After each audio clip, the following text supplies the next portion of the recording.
Hi. Hi. First promo பார்த்துட்டு யாருக்குன்னா ஒரே தோணிட்டு இருந்ததுன்னா இந்த மாதிரி பாரு வந்து ஃபயருங்க, கம்பேக்குங்க, எப்படி டவுனா இருந்தாங்க, எப்படி எகுறுனாங்க. நாங்க அமித் ஒன்று ஜெயிச்சிட்டாரு. அப்படிலாம் உங்களுக்கு வந்துட்டு ஃபயர் அது மாதிரிலாம் உங்களுக்கு வந்து தோணிட்டு இருந்துச்சுன்னா நேற்று நைட்டு நீங்கள் வந்து பார்க்கவே இல்லைன்னு அர்த்தம். நேற்று நைட்டு பூரா என்னை பற்றி சொன்னாங்க, என்னை பற்றி வெளில என்ன நடக்குதுன்னு சொல்லுங்கன்னு அப்படியே அழுகாத குறையா அழுகலை. நான் சொன்ன மாதிரி அழுகலை, ஆனால் அழுகாத குறையா அவங்க கேட்ட எல்லாமே அப்படிதான் இருந்தது. போய் திவ்யா கணேஷ் காலிலேயே ஊந்துட்டாங்க. என்ன நடக்குது, எங்கள் வீட்டில் எப்படி நடப்பாங்க, என்ன பண்ணுவாங்க, எப்படி எப்படி போச்சு, என்னென்ன ஆச்சு, என்னென்ன சொன்னாங்க அப்படின்னு எல்லா கேள்வியும் கேட்டுட்டு அப்படியே வந்து ஏன்னா நாங்கள் தான் ஆல்ரெடி சொல்லியிருக்கிறோம்ல, மண்டே ஆச்சுன்னா அவங்க சண்டே ஆரம்பிப்பாங்க. அதுவும் மண்டே வந்து காலையில் அந்த ஒரு பிட் வரைக்கும் வந்து ஆரம்பிக்க மாட்டாங்க. ஈவினிங்க்கு மேலே தான் வந்து அவங்களுக்கு சாமி வரும். அதுக்கப்புறம் தான் அவங்க ஆட ஆரம்பிப்பாங்க. அது வந்து தேர்ஸ்டேயோட நைட் வரைக்கும் தொடரும். அதுக்கப்புறமா திருப்பி வந்து அந்த சாமி இறங்கிடும். திருப்பி அடுத்து மண்டே தான் அது வரும். ஸோ அதனால வந்துட்டு அந்த சாமி ஆடுதலில் வந்துட்டு அவங்க உட்காந்து அங்கே பண்ணிட்டு இருக்காங்க. அப்போ திவ்யா கணேஷ் கிட்ட போட்டதெல்லாம் சீனு எல்லாம் பேசினாங்க. இப்போ இங்கே வந்துட்டு அப்படியே என்னமோ வந்து இது மாதிரி பவர்ஃபுல் மாதிரி வந்துட்டு காட்டணுன்றதுக்காக அந்த ஃபர்ஸ்ட் கத்துறது. பேசுனதெல்லாம் வந்துச்சா, நான் சொன்னதெல்லாம் வந்துச்சா, நான் பேசுனதெல்லாம் வந்துச்சா, இல்ல தெளிவா எல்லாரும் கம்ருதீன் கிட்ட சொல்லிட்டாங்க அவங்க என்ன சொன்னாங்கன்னு சொல்லி. இவங்க மாத்தி அவரை வந்து குழப்பி அவருக்கு தான் மேல் மாடி காலியாச்சே, அதனால வந்து அவருக்கும் அது புரியாம அப்படியும் ஏதோ நியாயமா 4-5 கேள்வி கேட்டாரு. ஆனா மறுபடியும் அவருக்கு வந்துட்டு மேல் மாடி வந்து ஒர்க் ஆகாததுனால அதை விட்டுட்டு அவர் கூட கொஞ்சம் ஜாலியா பேசிட்டு இருந்தாங்க. இதனால நம்ம வயல் காட்சி என்ன பண்ணாங்க, நீங்க 2 பேரும் கப்பு தான் மாறுங்க ததாஸ்து அப்படின்னு வந்துட்டு தள்ளி விட்டாங்க. அது ஒரு செம்ம கேம். ஏன்னா இவங்க அந்த மாதிரி போய் இன்னும் நிறைய கேஸ்ல மாட்டாங்க, இன்னும் நல்லது தானே. ஏன்னா அவங்க கேஸ்ல மாட்டக்கூடிய ஒரு ஆள் தான். ஸோ அதனால வந்துட்டு அப்படியே நீங்களே வந்து பண்ணிக்கோங்கன்ற மாதிரி விட்டாச்சு. இப்போ வந்து ஒரு கேம் நடந்துட்டு இருக்குது, கேப்டன்சிக்கான கேம். அது என்னன்னா வந்துட்டு இந்த ஹூலா லூப்ஸ்ன்னு சொல்லுவாங்க தெரியுமா, இந்த இடுப்புல போட்டு சுற்றுவாங்க. அதில் வந்து கயிறை கட்டிடணும். அந்த கயிறை கட்டிட்டு கயிறோட ஒரு ரெண்டு உங்ககிட்ட இருக்கும். அந்த ஹூலா லூப் இருக்குது இன்னொரு சைடு எடுத்துக்கிட்டு அங்கே வந்து ஒரு பால் சென்டரில் வச்சிருப்பாங்க. அது வந்து அந்த ஹூலா லூப்பை வந்து அது மேலே போட்டு அது வந்து பிடிச்சி இழுக்கணும். ஸோ அதான் வந்து நடக்குது. அதில் வந்து 2 ரவுண்டு வந்து இப்போதைக்கு வந்து இவங்க ஜெயிச்சிட்டாங்க, நம்ம திவ்யா. ஒரு ரவுண்ட் வந்து சாண்ட்ரா ஜெயிச்சாங்க, ஒரு ரவுண்ட் வந்து அமித் ஜெயிச்சாங்க. இல்ல அமித் ஜெயிச்சிருக்காரா. இப்ப பிரஜின் வந்து ஜெயிச்சப்போ ஒரு மாதிரி லூப்புக்குள்ள வரல பால், அதனால வந்து அது போயிட்டு அது இவங்க இல்லன்னு சொல்றாங்க. அது வந்து பிக் பாஸ் கிட்ட கேட்டு பண்ணா. உங்க எல்லாருக்கும் வந்து பார்வதி கத்துறது பிடிச்சிருந்ததுன்னா அப்ப திவ்யா ஒரு அர்த்தத்தோட கத்துறது உங்க எல்லாருக்கும் பிடிக்கணும். ஆனா உங்களுக்கு அவங்க மேலதான் கோவம் வரும். ஏன்னா வந்து அநியாயமா கத்துறது தானே நம்மளுக்கு எல்லாம் பிடிக்கும். ஸோ அதனால வந்து பார்வதிக்கு தான் நீங்க எல்லாரும் சப்போர்ட் பண்ணுவீங்க. அது வந்து உங்க இஷ்டம், அது உங்களோட இது. ஆனா காலையில இப்போ அடுத்த குரூப் ஒன்று ஃபார்ம் ஆயிருக்கு நாங்க சொன்னோம் இல்லையா, வியானா, திவாகர் அண்ட் இது வியானா சொல்றாங்க விக்கல்ஸ் இல்ல இப்போ வியானா, திவாகர், பார்வதி அது ஒரு ஃபார்ம் ஆயிட்டு இருக்குது அந்த குரூப். அவங்க வந்து உட்காந்துட்டு வியானா சொல்றாங்க, நீ எப்படி ஆதினா நீ எல்லாம் கவலையே படாத, உனக்கு எல்லாம் ஒரு அப்படி இப்படிலாம் சொல்லிட்டு இருந்தாங்க. உனக்கு என்னோட ரசிகர்களுக்கு இருக்காங்களடா, நான் சும்மா சொல்றேன்னு வச்சுக்காதடா, என்னோட ரசிகர்கள் இருக்காங்களா, நான் எதை பண்ணாலும் ரசிப்பாங்கடா, என்ன ஒவ்வொரு வாட்டி கேட்பாங்கடா இப்படி அப்படின்னு. என்னோட ஃபிலிம் ப்ரமோஷன் பத்திலாம் நான் வந்து சொல்லியிருக்கேன், அதெல்லாம் பத்தி பேசாதீங்க இங்கன்னு சொல்லி இவங்க சொல்றாங்கடா. அது எப்படி இவங்க சொல்றது அப்படின்னாரு. அப்புறமா நான் நடிக்கிற அழகை பார்த்து அவ்வளோ பேர் விரும்புறாங்க அப்படின்னு உடனே அதுக்கு அவங்க சொன்னாங்க, ஆனா உனக்கு இருக்கிற கான்ஃபிடன்ஸ் ஓவர்னு அப்படின்னு நக்கலாவே சொன்னாங்க. இவரெல்லாம் பார்வதி இல்ல வியானா சொல்றாங்க. வியானா டிப்ளமசி குயின் ஆச்சு. அப்புறம் சொல்லு, நீ பண்ற மாதிரி பண்ணுங்க, அப்பதான் நான் நல்லா வெள்ள தெளிவேன், நான் வந்து கரெக்ட், நான் வந்து நேர்மை, என்ன வந்து அதுல கிளாப்ஸ் கொடுத்தாங்க, கிளாப்ஸ் கொடுத்தாங்க. அதனால நான் இப்ப வந்து பார்வதி வந்து இவங்க கிளாப் வாங்கிட்டாங்கல்ல. சோ பார்வதி இப்ப இவங்களோட வழி நடக்க ஆரம்பிச்சாங்க. நீ சொல்லு, நீ கம்மலை பத்துக்கோ, நான் கம்மல் கட்ட போட்டுருக்கேன், நான் செயின் கட்ட போட்டுருக்கேன், செயினும் கம்மலும் மேட்சிங்கா இருக்கா, நீ என்ன சொல்றியோ நான் செய்யறேன் வியானா. அந்த லெவலுக்கு இப்ப பார்வதி இறங்கிட்டாங்க. ஏன்னா வந்து இப்ப வியானா வந்து கரெக்டா பேசுறாங்க. அவங்க கரெக்டா பேசுறதுல உட்காந்துட்டு மனசாட்சியே இல்லாம வாட்டர்மேன் சார் சொல்றாரு, தமிழக மக்கள்லாம் கொந்தளிச்சு எழுப்பாங்க, நடிப்பு அரக்கனை வெளியில எடுத்து வந்து படுக்க வச்சுட்டாங்க அப்படின்னு சொல்லி. சோ நடிப்பு அரக்கனை வெளியில அனுப்பிட்டீங்க, அதனால வந்துட்டு பஸ் இது எல்லாரும் கொந்தளிச்சு எழுந்துருவாங்க தமிழ்நாட்டு மக்கள். அதான் வந்து விக்ரம் சொல்லிட்டு இருந்தாரு. ஆமா ஆமா பஸ் கொளுத்துவாங்க, காலேஜுக்கு ஸ்கூலுக்கு லீவு, அப்படியே தமிழ்நாடே கொஞ்சம் தம்பிச்சு போகுதுங்க நாளைக்கு. கம்முனியா நீ வேணா தர்பூசணி மேல கற்பூரத்தை ஏத்தி விட்டுறோம், எல்லாருக்கும் சேர்த்து சூடம் கொளுத்தி போட்டு வச்சிடறான்றாரு. அந்த அளவுக்கு வந்து அவர் அங்க பேசிட்டு இருக்காரு. அவங்க எல்லாருக்குமே வந்து சாண்ட்ராவை பார்த்தாலோ இல்ல அதுவும் திவ்யா கணேஷை பார்த்தா இன்னும் கடுப்பா இருக்கு. நறுக்கு நறுக்கு நறுக்கு நறுக்குன்னு கேள்வி, அங்கே நறுக்கு நறுக்குன்னு பேசாங்க. விஷயத்தையும் சொல்லிடுறேன். அப்படியே வந்துட்டு நம்ம அரோரா இருக்காங்க இல்லையா, ரியா இருக்காங்க. ரியா என்ன பண்ணிருக்காங்க, அவங்க இவங்க சொல்லிட்டு சொன்னாங்கல்ல இந்த மாதிரி மாத்தணும்னு, அவங்க என்ன பண்ணிருக்காங்க, திவ்யா கணேஷ் சொல்லிருக்காங்க, உங்க ஃப்ரெண்ட் இப்படி சொல்லிருக்காங்க, உங்க பேரை மாத்தறதுக்கு தான் நீங்க வந்திருக்கீங்களா அப்படின்ட்டு. அது என்ன உண்மையா அப்படின்னு அவங்க கேட்டிருக்காங்க. உடனே இவங்க வந்து கமருதீன்கிட்ட சொல்றாங்க, ஏன் அங்க தைரியம் தான் அங்க அதெல்லாம் பேச முடியாது அவங்களால, பின்னாடி தான் பேசுவாங்க. அந்த ராத்திரியில கூட கமருதீன் உங்க மைக்க ஒழுங்கா மாட்டுங்க, அது என்ன மாட்டினாலும் அது கேட்காது, அவங்க வேண்டே தான் அவங்க பேசுறாங்க. அதாவது நான் என் ஃப்ரெண்டு பேசலான்னு இருக்கேன், நான் ஒன்றும் அந்த மாத்தலாம் வரலையே, அதை வச்சுதான் நான் சம்பாதிச்சுனே இருக்கேன் அப்படின்னு உனக்கு கமருதீன் நீ அதை அங்கேயே சொல்ல வேண்டியதானே அப்படின்னு சொன்னாங்க. அப்ப சொல்லும் போது இவங்க வந்துட்டு நான் எதுக்கு சொல்லணும், நான் அதை சொல்லியிருந்தா தானே, நான் சொல்லிட்டு உள்ள வந்து நான் ஏதாவது பண்ணாதான் நீங்க என்ன கேட்கலாம், நான் அப்படி சொல்லவே இல்லையே, நான் அதுக்கு ஃபீலே பண்ணலையே. ஆனா நான் ஃபீல் பண்ணேன்னு எத்தனை இதுல சொல்லியிருக்காங்க, என்ன வந்து தப்பா பேசுறாங்கன்னு சொல்லியிருக்காங்கல்ல. கேப்டன் ஸ்பீச் வர வரும்போது வினோத் என்ன சொன்னாரு, வினோத் வந்து என்ன பண்ணாரு, திருப்பி காலையில நேத்து வந்து மொக்கையா வந்திருக்கீங்க எல்லாம் சொன்னார்ல, இன்னைக்கு காலையில கூப்பிட்டாங்க. காலையில வந்து இவர் எஃப்ஜே இவங்க 3 பேரும் ஏதோ பாட்டு பாடினாங்க, இவங்க 4 பேரையும் வச்சுக்கிட்டு பாடிக்கிட்டே இருக்கும்போது மறுபடியும் வந்துட்டு ஒரு மாதிரி நக்கலா பாட்டு பாடினாரு. அப்ப அவங்க சொன்னாங்க, உங்களுக்கு நல்லதாவே பாட தெரியாதா, நேத்து தானே ஒண்ணு நடந்துச்சு, நான் என்ன சொன்னேன், நீங்க எங்களை வந்து கூப்பிட்டு கலாய்க்கிறேன் அப்படின்னு சொன்னா பரவாயில்ல, உங்களுக்கு வெல்கம் ஸ்பீச் கொடுங்க. அதாவது கடுப்பு ஏத்துறவங்கள கலாய்க்கிறதுல ஒரு அர்த்தம் இருக்குது மிஸ்டர் வினோத். உங்களுக்கு வந்து ஒழுங்கா உங்களுக்காக நல்லபடியா பேசுறவங்களையும் நீங்க வந்து இது நக்கல் அடிப்பேன் அப்படின்னா அப்ப நீங்க என்ன கேரக்டர்? உங்களுக்கு வாட்டர்மெலன் ஸ்டாரை பார்த்தாலும் வந்து கோவம் வருது, ஏன் கனியை பார்த்தா கோவம் வரல, ஏன் சபரியை பார்த்தா கோவம் வரல, ஏன் எஃப்ஜேவை பார்த்தா கோவம் வரல, ரம்யாவை பார்த்தா கோவம் வரல, இவங்க எல்லாம் நக்கல் அடிக்கிறதே கிடையாது. ஏன் வியானா அவங்களை அசிங்கமா கேக்குறாங்க, உங்களுக்கு சொரணையே இல்லையா உட்காந்து கேட்கறதுக்கு? பார்வதியை பார்த்து உங்களுக்கு எல்லாம் வந்து அசிங்கமா பாடணும்னு தோணலையா? அது ஏன் திவ்யா கணேஷை பார்த்தா உங்களுக்கு அப்படி தோணுது? ஏன் உங்களுக்கு இப்ப வந்து வயல் கார்டு கட்ட பிடிக்கல, திவாகரை பிடிக்கல? இந்த கேப்டன் ஸ்பீச் ஒரு வாட்டி நாங்க கேட்டுறோம். ப்ரோமோல நடந்த விஷயங்கள் வந்ததுனால பாஸ் பண்ணி எடுக்க வேண்டிய ஒரு சூழ்நிலை. ஸோ என்ன இதுக்குள்ளே எங்களுக்கு ஒரு 12 கால் 15 இது எல்லாம் வந்துச்சு, அதனால அப்படி கடகடன் பார்த்துடலாம். பார்வதிக்கு வந்து டஃப் கொடுக்க ஒரு ஆள் இருக்க முடியும் அப்படின்னா அது வந்து திவ்யாவால தான் முடியும். சில விஷயங்கள் அவங்க சொல்றதுல வந்து ரூடா தெரியலாம், ஆமா, பட் இந்த சீசனுக்கு இப்படி ஒரு ஆளு தான் தேவை, ஓகேங்களா? ஏன்னா இந்த மாதிரி ஆளுங்களை மேய்க்கிறதுக்கு சாதாரண ஆள் அது மட்டும் இல்ல, வேட்டக்காரன் தான் வரணும்ன்ற மாதிரி தான் வந்துருக்காங்க.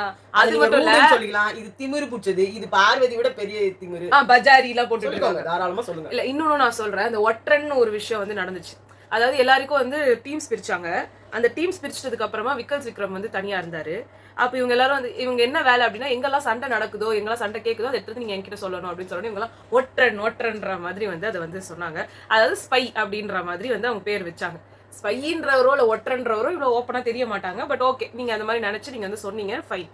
அப்போ வந்து இவங்க சொன்னாங்க, இப்பதான் நான் சொன்னேன் யாரையும் வந்துட்டு காயப்படுத்தக்கூடாது அப்படின்னு சொல்லிட்டு நீங்க இந்த மாதிரிலாம் பேசுறீங்க, அது வந்து எனக்கு பிடிக்கல அப்படின்னு சொல்லி வந்து அவங்க சொன்னாங்க. அவங்க எந்த மீனிங்ல சொன்னாங்கன்றதையும் நான் சொல்றேன். அவங்க அந்த ஒற்றனை அப்படி சொல்லலை, அதுக்கு இன்னொரு பேர் இருக்கு, அதனால அவங்க சொன்னாங்க. அதாவது வந்துட்டு இங்க இருக்கிறது அங்க பேசுறது, அங்க இருக்கிறது இங்க பேசுறது, அதுக்கு வந்து பேசக்கூடாதுன்னு சொல்லுவாங்க பிக் பாஸ்ல. அத வந்து ஒரு தப்பான வேலை வந்து இவங்க எல்லாம் வச்சுட்டு ஜோக் அடிக்கிறாங்க. நிறைய விஷயம் இவங்களது வந்து ஒற்றன்றது வந்து பிக் பாஸ் கூப்பிட்டு வச்சு ஒரு சீக்ரெட் டாஸ்க்னு சொல்லி கொடுப்பாரு, அவங்க தான் ஒற்றன். இந்த மாதிரி ப்ரோக்ராம்குள்ள ஒற்றன்றதே வரக்கூடாது. அதுக்காக தான் இப்ப நீங்க வந்து ஒற்றன்றது ஒரு ஜாலியான வேர்டு தானே, ஒற்றன்றது ஒரு ஜாலியான வேர்டு கிடையாது. ஒரு ஜாலியான ஒரு போஸ்டிங்னா, ஒற்றன் ஒரு ஜாலியான போஸ்டிங்கா இருந்திருந்தா அது ரொம்ப அபிஷியலாவே எல்லாருமே வந்து வாய் திறந்து சொல்லுவாங்க. அது ஒரு வெளியில சொல்ற விஷயமும் கிடையாது, வெளியே வந்து அதனால நீங்க வந்து ஃபன் பண்ணிட்டீங்க, அதை நீங்க ஜாலியா எடுத்துக்கணும் அப்படின்னு நீங்க வந்து நினைச்சீங்கன்னா அவங்க போஸ்டிங் ஒன்னு கொடுக்கும்போது இவங்களே அதை வந்து ஒட்டனா நீ இரு அப்படின்னா யார் இவர் எதிரில பேசுவாங்க, இவர் எதிரில சொல்லுவாங்க. அது மட்டும் இல்லாம அந்த மூளை கூட இல்ல. அது மட்டும் இல்லாம நான் இன்னொன்னு சொல்றேன், நீங்க இப்ப அவரை வந்து நக்கல் பண்ணல, பட் இனிமே நீங்க நக்கல் பண்ணுவீங்க, அதை வச்சு வேற வேற வேற பெயர்கள் சேரும். இதை வந்து அதுவும் வந்து நம்ம சபரி அண்ட் கேங் இருக்கிறவங்க வந்து அது கூடவே, ஏன்னா அவங்களுக்கு ஒரு லிமிட்டே இல்ல. இந்த சீசன் தான் எப்ப பாரு செத்து போயிட்டான்றாங்க. சபரி கூட அந்த ஒரு ஜோக் பண்ணும்போது சரி எல்லாரும் சிரிக்கிறாங்கன்றதுனால நம்மளும் இப்பயும் ஒற்றன்றது ஒன்றும் தப்பான வேர்டு இல்ல, பெரிய தப்பான வேர்டு கிடையாது. சோ அதனால வந்து எல்லாரும் ஜாலியா எடுத்துட்டாங்க, எல்லாம் ஜாலியா எடுத்துக்கலாமே அப்படின்றது இருக்கலாம். ஆனா அவங்க அங்க ஒரு தட்டு விடணும், அந்த ஒரு தட்டு விட்டாங்க. அதுதான் எனக்கு தெரிஞ்ச ஒரு கரெக்டான ஒரு தலைன்னு ஒரு போஸ்டிங்க்கு வந்திருக்காங்க. சோ அவங்க ஒரு விதமா சொல்லிதான் ஆகணும். இதெல்லாம் ஸ்டாப் பண்ணாதான் வந்து அவர் ஜாலியா எடுத்துக்கிட்டாருன்னா எடுத்துக்கிட்டோம், அது அவரோட இஷ்டம். ஏன்னா அது அவர் அங்கேயே இருந்திருக்காரு. இவங்க அதான் சொன்னாங்க, நான் இப்பதான் வந்திருக்கேன், இதெல்லாம் வந்து தப்பான விஷயம். இப்ப எனக்கும் வந்து யாராவது ஒருத்தவங்க சொன்னாங்கன்னா எல்லாரும் சிரிக்கிறாங்கன்றப்ப நான் அப்படின்னு நானும் வந்து சிரிச்சுட்டு விட்டுருவேன். பட் இவங்க அப்படி இல்ல, இவங்க எல்லாத்துக்குமே கொஸ்டின் பண்றாங்க. அதுவும் நல்லதுதான், பெரிய வார்த்தைகளுக்கு போகாது. கரெக்ட் தான். இல்ல இதுலயே தட்டி விட்டுறலாம், இதை நம்ம விட்டுருவோம். அடுத்தது பார்வதி விஷயத்துக்கு வருவோம். திவ்யாவோட இதுக்கு வந்து சொல்லிடலாம். அவங்க வந்து பாடி ஷேமிங் இருக்கக்கூடாது அப்படின்னு வந்து சொல்லியிருக்காங்க.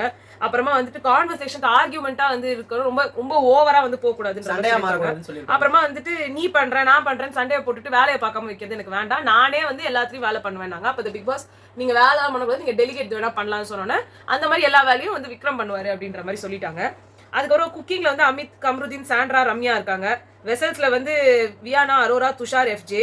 ஹவுஸ் கிளீனிங் பாரு, பிரஜன், சபரி, கெமி, வினோத். டாய்லெட் வந்து திவாகர், சுபி, கனி, பிரவீன். 4 பேர் எனக்கு தெரிஞ்சது கரெக்ட் இல்லை ஒரு டாய்லெட் கிளீனிங்க்கு போய். பார்வதி வந்துட்டு எப்பயுமே அவங்க ஒரு ஸ்டண்ட் ஆரம்பிப்பாங்க, எந்த ஒரு கேப்டனா வரவங்க கிட்டயும் வந்து ஒரு ஸ்டண்ட் ஆரம்பிப்பாங்க. அதுதான் அவங்க இப்பயும் ஆரம்பிக்க ட்ரை பண்ணாங்க. என்னை பத்தி யாரும் இங்க பேச வேணாம், என்னோட அம்மா என்ன நினைப்பாங்க, எங்க வீட்டுல என்ன நினைப்பாங்கன்றதெல்லாம் பேச வேணாம். அதுக்கு எல்லாருமே சேர்ந்து செம்மையா கிளியரா பேசி வாயை அடக்குனாங்க. அது வந்து எனக்கு தெரிஞ்சு இந்த வீட்டுல வெறும் அந்த மாதிரி கிளாரிட்டியா பேசின ஆளு வந்து பார்வதி, அப்புறமா விக்ரம் பேசுவார். மற்றவங்க எல்லாருமே தத்தக்கா பொத்தக்கா பப்பப்பா பெப்பப்பா தான். அவங்களுக்கு என்ன நடக்குதுன்னு தெரியாது, என்ன பேசணும்னு தெரியாது, வளருவாங்க. நம்ம நாட்டாம சபரி வந்து தேவையே இல்லாம வந்துட்டு நீ வாய் மூடு, நீ ஒரு நிமிஷம் நான் போய் தூங்குறேன். ஆமா, சோ அது வந்து இங்க கிளாரிட்டியா இவங்க எல்லாருமே வந்து சொன்னாங்க. நீங்க தான் வந்து கேட்டீங்க காலையில நைட்டு மதியம் வந்ததுல இருந்து. நீங்க மத்தவங்க எல்லாம் இவ்வளவு கிளாரிட்டியா சொல்ல மாட்டாங்க. ஆமா, இது செஞ்சுறாங்க.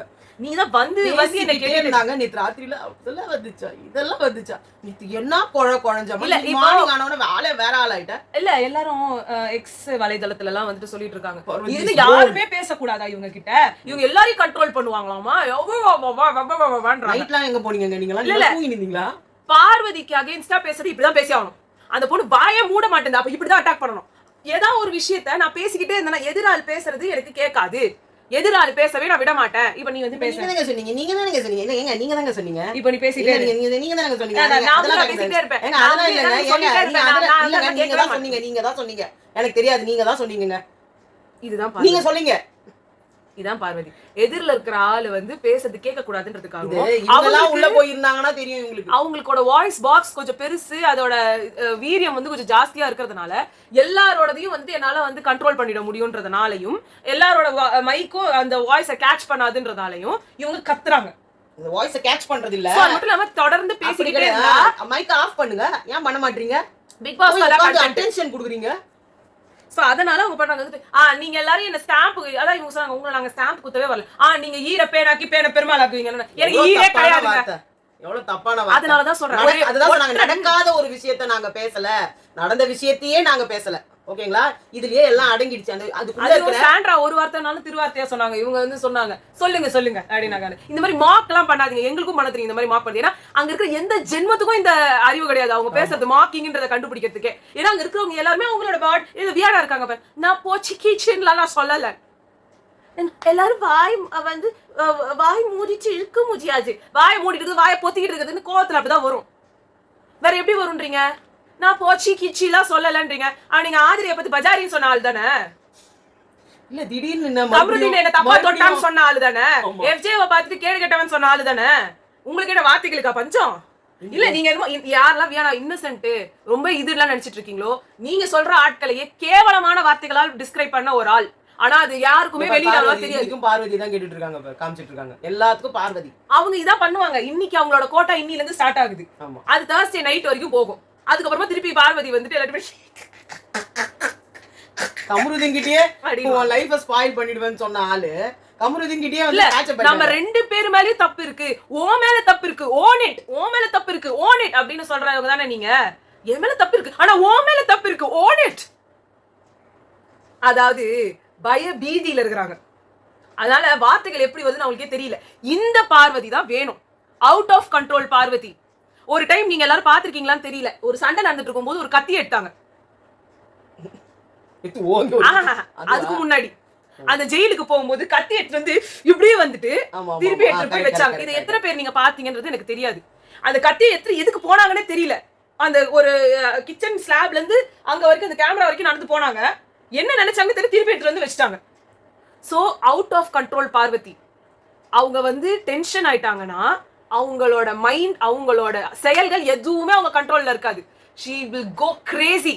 அந்த பார்வதி தான் இப்ப வேணும். நீங்க எல்லாம் நினைக்கிற அளவுக்கு சார்ட்டடான பர்சன் கிடையாது. இங்க அவங்க பேசும்போது வாட்டர்மெலன் ஸ்டார் பேச விடாம தடுத்தாங்க பாருங்க, அதுவே பெரிய யாரு உட்காருனாங்க. அது பண்ண கூடாது. ஏன்னா பார்வதிக்குனா வந்துருவாரு. ஓய் அப்படி டிஸ்ரெஸ்பெக்ட்டா பேச கூடாது பாரு. ஏங்க நீங்க இப்ப இருந்தீங்களா அங்க ஒரு ஆட்டம் அந்த கும்பல், அந்த கும்பல் இல்ல. ஐ ஃபீல் வந்து இந்த கும்பலுக்கு முதல்ல எடுத்தோன்னு டிஸ்ரெஸ்பெக்ட்ஃபுல்லா பேசி அவங்க பாஷையில பேசி தான் அடக்கணும். அப்புறமா தான் நீங்க வேற ஏதாவது பண்ணணும்னு எனக்கு ஃபீல் ஆகுதுங்க. ஏன்னா பிக் பாஸே அப்படி சொல்லி அதே மாதிரி இந்த நீங்க வாங்க போங்க எத்தனை ப்ரோமோ போட்டு அவங்களே எல்லார்கிட்டயும் பேசி எதுக்கு இங்க வர வச்சாங்க? மக்களோட பிரதிநிதியா அவங்கள உள்ள வச்சிருக்காங்க. I don't think so. இவங்களுக்கு யாருக்குமே மரியாதையே தேவையில்ல. வினோத் வந்து வாட்டர்மெலன் ஸ்டார் கிண்டல் பண்ணாரு. இன்னைக்கு கிண்டல் பண்ணது தப்பாவே தெரியலங்க. யார் வேணா என்ன வேணா சொல்லிக்கோங்க. அவன் பாடி ஷேம் பண்ணும்போது தான் தப்பா இருந்தது. ஆனா அவர் வந்து சொன்னாரு, அவர் அந்த கர்ணன் மாதிரி ஆக்ட் இதனாலதான் சிவாஜி முன்னாடி செத்து போயிட்டாரு போல இருக்குதுங்க அப்படின்னாரு. பர்ஃபெக்ட். இப்படியே அடிங்க. அவர் உருவத்தை பார்த்து அவரோட இதை பார்த்து எல்லாம் கேலி பண்ணாதீங்க. இப்படியே அடிங்க. அதுவும் எப்படி தெரியுமா பண்ணாங்க? எல்லாம் கிளாப் பண்ணாங்க. சூப்பர் சார், சூப்பர் சார், இதனாலதான் சார் சிவாஜி சார் முன்னாடி செத்தாரு. சூப்பர் சார் அப்படின்னாங்க. இதே வந்து அந்த அனுராதா அவங்க டாக்டர் இருக்காங்கல்ல, அவங்க நேம் எனக்கு அப்பப்போ மறந்து போகுது. அவங்க என்ன பண்ணாங்க, அவங்க இன்னைக்கு ஒரு அந்த இதில் கொடுத்துருந்தாங்க. அவங்க கொடுக்கும்போது அந்த கமெண்ட் கொடுக்குறாங்கல்ல, அது மாதிரி கொடுக்கும்போது அதில் அவங்க ரிவ்யூ செய்யும் போது சொல்கிறாங்க, அதாவது இப்போ இன்னைக்கு வந்து விஜய் சார் சொல்லும்போது வியானா நீங்கள் சூப்பர் அப்படின்னு சொன்னாங்க. 2 விஷயம் அதில் இன்க்ளூட் ஆயிருக்கு. ஒரு விஷயம் பார்த்தீங்கன்னா அவங்களோட விஷயம், அந்த இவர் கூட சண்டை போட்டாங்க ப்ராஜெக்ட், அதுக்கு நீங்கள் வந்து உங்களோட தைரியத்தை நீங்கள் பேசுனீங்க, ஓகே. இன்னொரு விஷயம், இவரு வந்து யாரு, நம்ம இவரை பார்த்து தகுதியே இல்லாதவர்னு அவர் ஃபர்ஸ்ட் சொன்னாரு. அவர் சொன்னதுக்கு அவரு திருப்பி கிண்டல் பண்ணாரு. அதுக்கு வியானா சொல்றாங்க, நீங்க கரிச்சனா, நீங்க கரைச்சு அவர் கரெக்ட்னா அவரு கிண்டல் பண்ணதுக்கு இவர் திட்டினது ஓகே, பட் இவர் அவரை தகுதி இல்லாதவர்னு சொன்னதுக்கு நீ என்ன கேட்ட அப்படின்னு அவங்க கேட்டாங்க. இது அவர் கேட்டிருக்கணுமா வேணாமா? வியானாவை கரெக்ட்னு சொன்னா வியானா எல்லாமே கரெக்ட். அங்க ஒருத்தர பாராட்டத்துக்கான காரணம் அவங்க தலையை தூக்கி ஆடணும்ன்றதுக்கு தான். எனக்கு தெரிஞ்சு இததான் வந்து இதான் அவங்க ஆரம்பிச்சிட்டாங்க. நான் தான் அன்னைக்கே சொன்னேன், பீஸ் குஜாஜ் நீங்க சொல்ல குஜாஜ் அது போச்சு கிச்சு எங்கல்ல நான் சொல்லவே இல்ல. ஜஸ்ட் பாத்தியா ட்ரெஸ்ஸிங் பாத்தியா இன்னைக்கு? இல்ல அவங்க வேற மாதிரி ட்ரெஸ் பண்ணிருக்காங்க. அவங்க கமிங் ஃப்ரம் ஆப்பிரிக்கா, அமெரிக்கா, அந்தச்சிகா அப்படி வராங்க. இல்ல அந்த ஆக்சென்ட்டும் அந்த இதுவும் சபரி கூட வந்துட்டு இப்பெல்லாம் பேசும்போது நார்மலா பேசுறேன். நேத்து வந்து நான் வந்து என்ன சொல்றேன்னா, நான் வந்து அத வந்து கேட்டாங்க இன்னைக்கு காலையில, நீ ஏன் வாயை கோஞ்சிக்கினே போற அப்படின்னா, அதுக்கே பிரச்சனை இல்லை, நல்லா யோசிச்சு பாரு, அப்படியே நீ பண்ணி இருக்கும்போது அது ஸ்டக்காய் நின்று போச்சுன்னா உன் மூஞ்சி எப்படி இருக்கும்னு பாத்துக்கோ. இல்ல திடீர்னு உங்களுக்கு என்ன ஆயிடுதுன்னே புரிய மாட்டேங்குது. நேத்து பூரா நீ இப்படிதான்டா பேசுன அப்படின்னாங்க. ஆமால எப்படி இருக்கு அப்படின்னாரு. நல்லா யோசிச்சுப்பார், இப்படியே நின்றுச்சுன்னு வச்சுக்கேன், உன்னை சின்ன தம்பி சீரியல்ல கூப்பிடும்போது எப்படி கூப்பிட்டுருப்பாங்க, நீ எப்படி சொல்லிப்ப, நான் தான் சின்ன தம்பி அப்படின்னு சொல்லியிருப்பேன். அது எவனாவது பாத்துருக்க முடியுமா அப்படின்னு. ஆமா ஆமா இல்ல கரெக்ட் தான். இன்னைக்கு காலையில ஃபன் பண்ணாங்கங்க. ஆமா, இந்த மொத்த சீசன்லயே இந்த ஜாலியா யாருமே இருந்தது இல்ல. அது எனக்கு தெரிஞ்சு wild cards are going to make a change. நீங்க எல்லாரும் அவங்க சேஞ்ச் பண்ணும்போது மட்டும் நினைச்சுக்கோங்க. பார்வதின்ற ஒரு கேரக்டர் கொஞ்சம் ஆஃப் பண்ணிட்டா வீடு அமைதியாயிடும். வீடு அமைதியாக கூடாது, ஜாலியாகணும், என்டர்டைன்மெண்டா இருக்கணும். அதுதான் இவர் வந்து சொல்லி அனுப்புனது. பார்வதியை அட்டாக் பண்றாங்கன்னா அவங்க பிபி ஹவுஸே சொல்லி தான் அனுப்பியிருக்காங்க, பார்வதியை அட்டாக் பண்ணுங்கன்னு சொல்லிட்டு. அவங்க சொன்னதால தான் இவ்வளவு தைரியமா அவங்க பண்றாங்க. ரெண்டாவது பர்சனல் விஷயம் அங்க உள்ள நடந்தது எப்படிங்க பர்சனல் விஷயம்? ஊருக்கே தெரிஞ்சு ஒண்ணு நடக்குது, அது பர்சனல் விஷயம்னா இங்க வெளியில நடக்குது. இப்படிதான் நிக்சன் தப்பிச்சாரு, இப்படிதான் விஜய் விஷாலும் தப்பிச்சாரு, இப்படி நீங்களும் தப்பிக்கணும்னு நினைச்சிட்டு இருக்கீங்க. நீங்க தான் பாஸ் கண்டஸ்டன்ஸ் பண்ண எல்லா வேலைகளையும் பண்ணிட்டு தப்பிக்கணும்னு பாத்தீங்கன்னா மக்கள் ஒரே ஒரு வார்த்தை சொன்னாங்க, நீங்க வேணும்னா வெளியில போய் இதை டெவலப் பண்ணிக்கோங்கன்ட்டு, இங்க வேண்டாம் அப்படின்னாங்க. அதை நீங்க சொல்லக்கூடாது, திவ்யா அதை நீங்க சொல்லக்கூடாது, திவ்யா நீங்க அதை நீங்க சொல்லக்கூடாது. Divya is the right person for Parvathi. அவ்வளவுதான். நீங்க என்ன வேணா பண்ணிக்கோங்க, வைல்ட் கார்டு கேவலம் சொல்லிக்கோங்க. இன்னைக்கு வரைக்கும் டு திஸ் டேட் என்ன டைம் ஆகுது, 1:45 வரைக்கும் இவங்க தான் பெஸ்ட்டுங்க. இவங்களே இன்னும் கொஞ்சம் மாறினாங்கன்னா இவங்களையும் நாங்க கழுவி ஊத்துவோம். Okay bye.